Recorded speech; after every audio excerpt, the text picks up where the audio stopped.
Hi, Chef Joe with Healthy Kids Inc. and today we'll be making sweet and sour Asian meatballs with vegetables. So the first thing we want to do is get our meatballs formed and ready to go. In the bottom of our bowl here, we've got some soy sauce, ginger oil, chopped garlic, a little splash of milk, and what we're going to do now is we're going to add in a lightly beaten egg. And we also have about a tablespoon of honey in here. Add a little sweetness to the mixture. And you just want to whisk this to combine just until everything's incorporated together.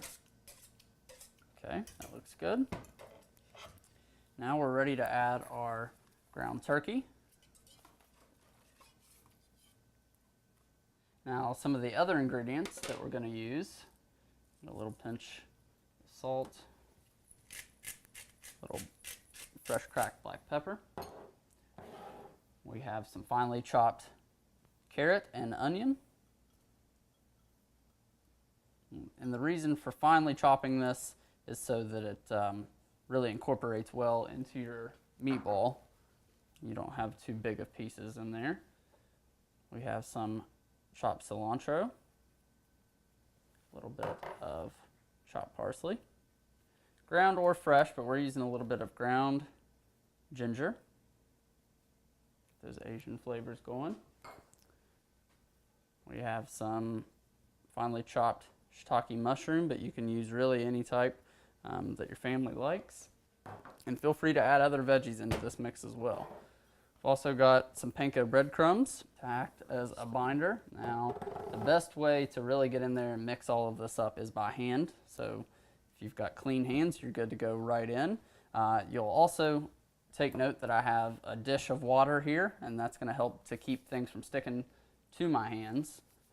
So you just get a little bit on there, and then you can get in with your hands and combine all this together.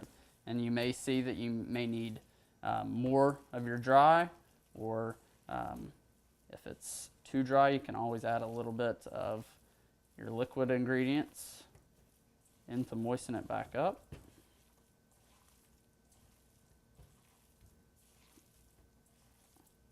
Now we also have our oven preheated to 350 degrees, and we have a silicone-lined cookie sheet. You could use parchment paper or aluminum foil if you don't have a silicone sheet. That's just to help for easy cleanup and to keep our meatballs from sticking to the tray.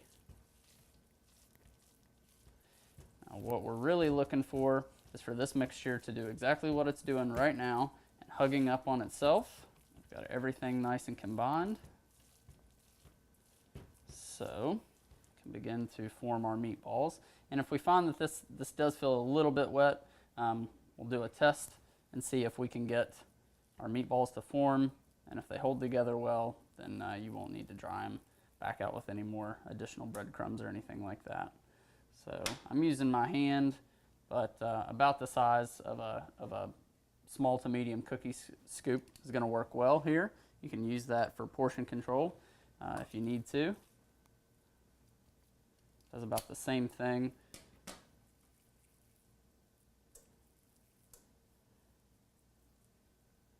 And we want to keep these all about equal sized so that they'll cook evenly and at the same time. You don't want some meatballs that are huge and some that are small, because you'll end up with different doneness.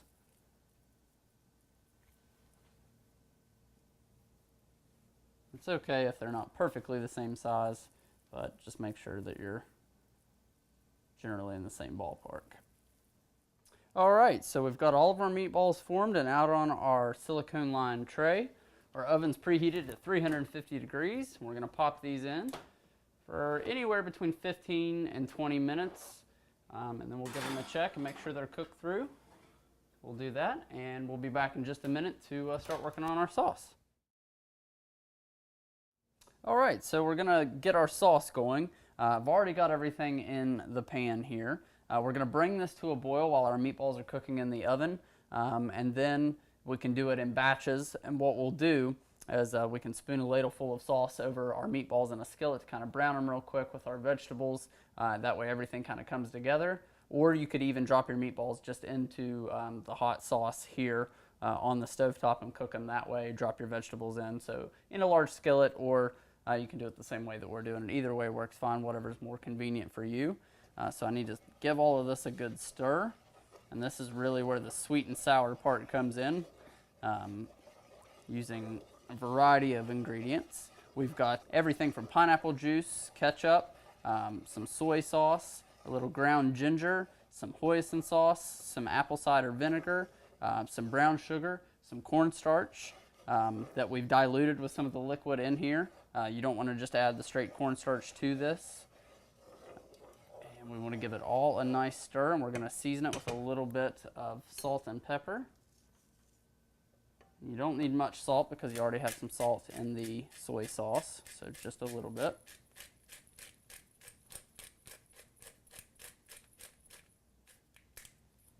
All right, and we're going to bring this up to a boil and then reduce it to a simmer. Once our meatballs are cooked through in the oven, then we can drop them in here, along with our snap peas that we're going to serve with this. And in the meantime, we have some brown rice, or either brown rice, white rice, really whatever your family prefers, steaming, or you could cook it really any method that you want. It's just an accompaniment, so really whatever works for you, and you could do it even the day before and reheat it, and it would work out just fine. So we've got all of that combined. We're going to let it come up to a boil and then reduce it to a simmer, and we'll be back in just a few to show you how to bring it all together. Okay, so we're ready to pull our meatballs out. Check them with the thermometer. Looking good. Our sauce is thickened up. Got it standing by, simmering away. So I've got a small skillet here, and what we're gonna do is add a couple of our meatballs at a time, a little bit of our sauce and our snap peas, cook it all together. And then we'll serve it with our rice. I get a couple of my meatballs.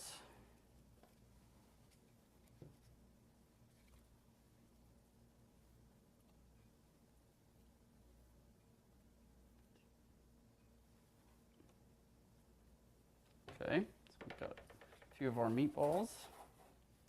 Now we're going to take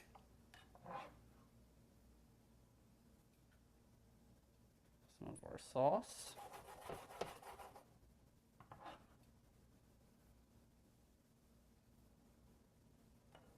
And some of our snap peas.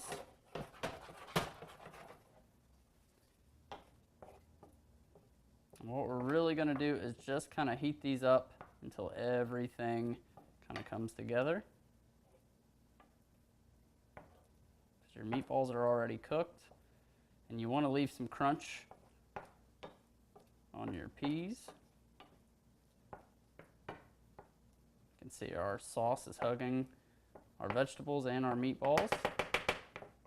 And what we're going to do is sprinkle some sesame seeds over the top, gives it a little crunch. And sesame seeds are very high in vitamin C.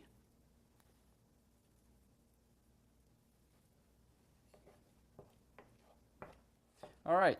So once everything is heated through, you can plate this over top of your brown rice that we've steamed. And we're going to plate this up and show you the finished product here in just a couple of minutes.